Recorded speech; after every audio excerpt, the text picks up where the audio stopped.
Always a good time talking up college football with Zach Smith. Catch him right there on the banner that you see right there at Coach Zach Smith on Twitter. Menace to Sports. His podcast uploads every day. Zach, how's it going? It's going great, Mark. How are you? I am doing well. Want to hit you up on a lot of coaching narratives here. So the other day, of course, Russell Wilson traded in a huge, monumental, historic trade, Seattle to Denver. I hear some criticism that Pete Carroll, in running an offense, obviously going back to his USC days, and of course he was with the Jets and the Patriots before that, of course got his start at Ohio State as a GA. Very traditional in his approach to offense. Slam it ahead with a featured running back, play action, use those elite receivers, but only generally on second and third and long. So I heard some criticism of Pete Carroll concerning his offense, his approach, not keeping up to date with what's going on in the NFL. You know, whether it's speaking to this particular situation or just in general, we hear that term a lot if a coach has a off year or two and seems to be, you know, up in age, whether the game has passed him by, he's outdated. Yeah, I mean, it's one of those things that gets thrown around, and it's almost like the cliche thing to say, right? An older guy hasn't had success in a couple years, and it's like, oh, he's outdated. The game passed him by. I mean, there's so many different ways to skin a cat, right? And it's all about in the NFL, it's all about personnel and culture. I mean, Bill Belichick runs his program and his system the way he runs it. Obviously, you look at what the Chiefs do with Pat Mahomes, what Kyler Murray's doing in Arizona, and then what just happened with the Rams. I mean, everyone runs a kind of a different program, different style of offense, and it's really personnel based. So I think it's cliche and kind of lazy to blame Pete Carroll's archaic offense or whatever you want to call it. The other side of it is I don't know why people think that Pete Carroll is running the offense. I mean, in the NFL, that's just not how it's done 90% of the time. I mean, Andy Reid is running the offense in Kansas City. Like, there's certain examples and places where head coaches really run a side of the ball, but Pete Carroll, he's 70 years old. I mean, he has an offensive coordinator for a reason.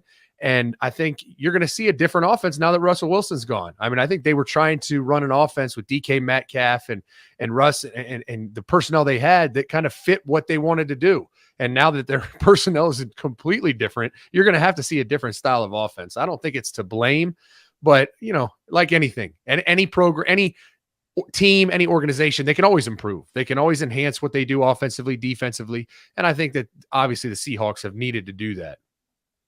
Because the credit goes to Nick Saban often in that the way he wants to play football is slam it ahead, let the defense, let's lean on the defense. And that's the way he wants to play, but that he recognized the direction that football's going and said, even though I don't like this, I'm going to change with the times.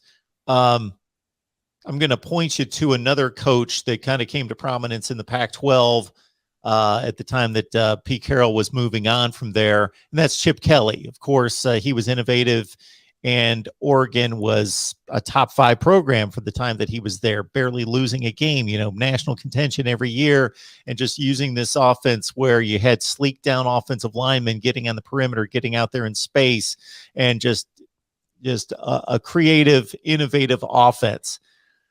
Yeah, I mean, and you see what happened with with Chip now, right? I mean, he's had to evolve a ton. I mean, he doesn't have the athletes he had at Oregon.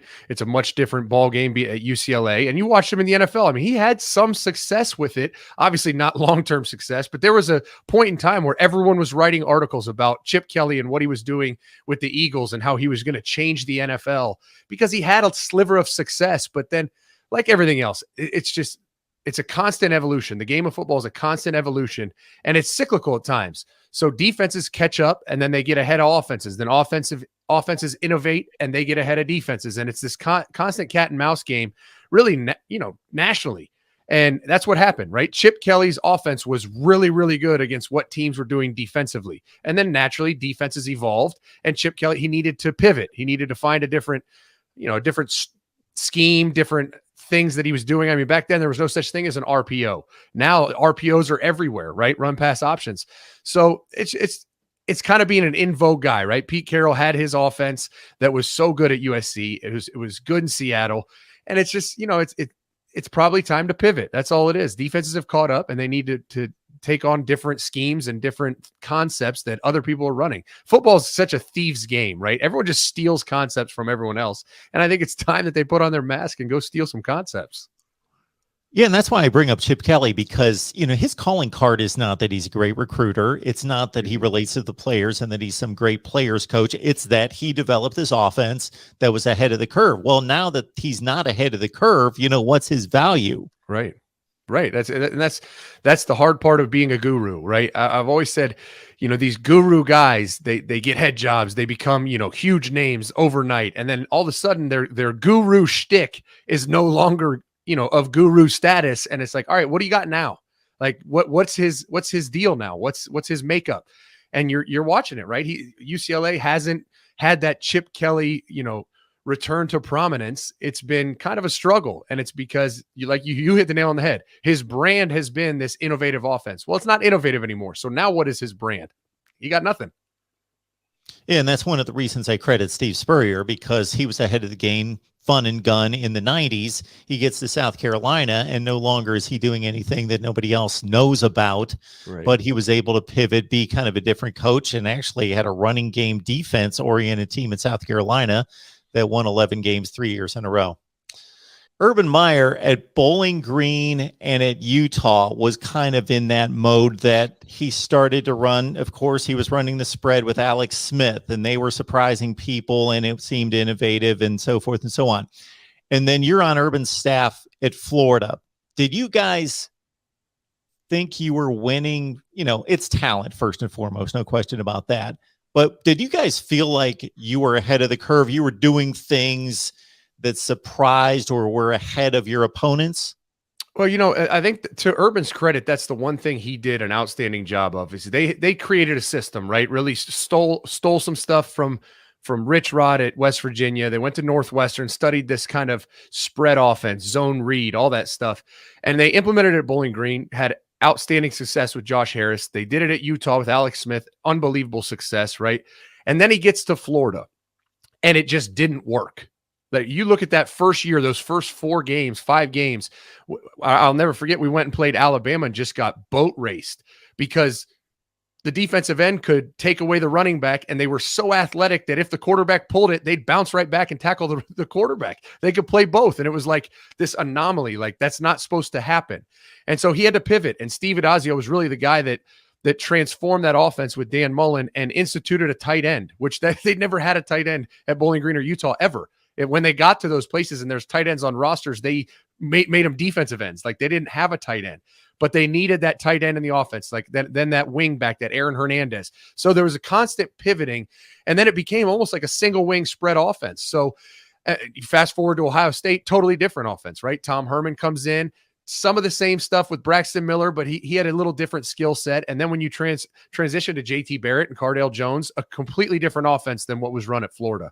So I think that's what makes a coach great, right? Is their ability to kind of pivot and enhance what they do and stay with the times. Because what was going on at Florida year one compared to 2008 with Percy Harvin and Tim Tebow, completely different offenses. But what was going on in 2008 took the college football world by storm. It was that single wing offense, motion receivers in the backfield, jet sweeps, misdirection, and a running quarterback. And it was really, really hard to defend. And it definitely was ahead of the curve. And I think that's where sometimes gurus get stuck, right? They're ahead of the curve. They think they're smarter than everyone else. And then eventually the game passes them by and they end up losing their guru card. But the great ones, they keep enhancing. They keep finding ways to stay ahead of the curve. And that's what I think Urban did a great job of. Got Zach Smith here talking up college football as we do each and every week. We got Zach there at Menace to Sports. You got to check him out on his podcast. Uploads Monday through Friday. Staying on the coaching beat, and just another thought here. We've seen first-year head coaches succeed. Ryan Day at Ohio State, Lincoln Riley at USC. Even Dave Aranda, not long-term success, but boom, he gets a job at Baylor. Within 2 years, he's winning a Big 12 championship. How much stock do you put in experience when you see a head coach named to a big-time program? What kind of leap is that to go from coordinator, where he's not a CEO, he's focused on one side of the ball, he doesn't have to deal with all this other business of being CEO? Where do you think that stands? Yeah, I really think that the state of college football and how these decisions are made, these hires are made, is you know in a bad place right now with search for. Because here's what happens, right?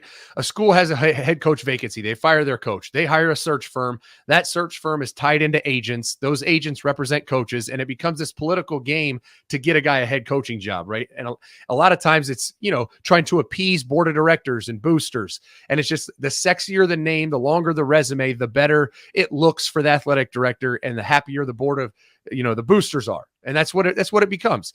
And instead of going out and finding a great head coach, because like you said, coordinators, just because you coordinate an offense and you're really good at calling plays, that there's no correlation to being a great head coach. There's just not.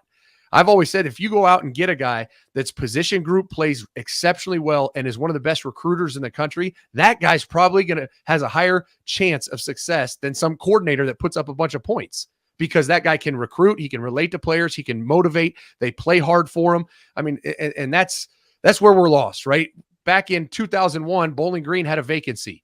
And so they have one booster at Bowling Green. Bob Sebo's his name. He's pretty much the only big money guy that Bowling Green has ever met.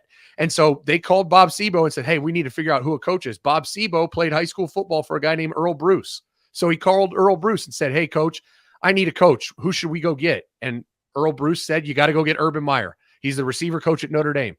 Simple as that. That was the search firm, right? A guy called a coach who knows coaches, and that guy recommended a guy, and next thing you know, Urban Meyer becomes Urban Meyer.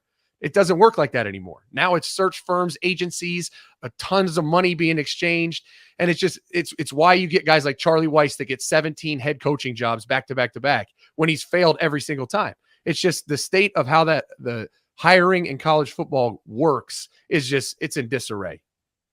Folks, please like the video, and it means a lot. It doesn't seem like it's a big deal, but just click the like button. YouTube works that way. And subscribe right here at the Voice of College Football. Check out Zach's work on Menace to Sports each and every day as podcast uploads for you.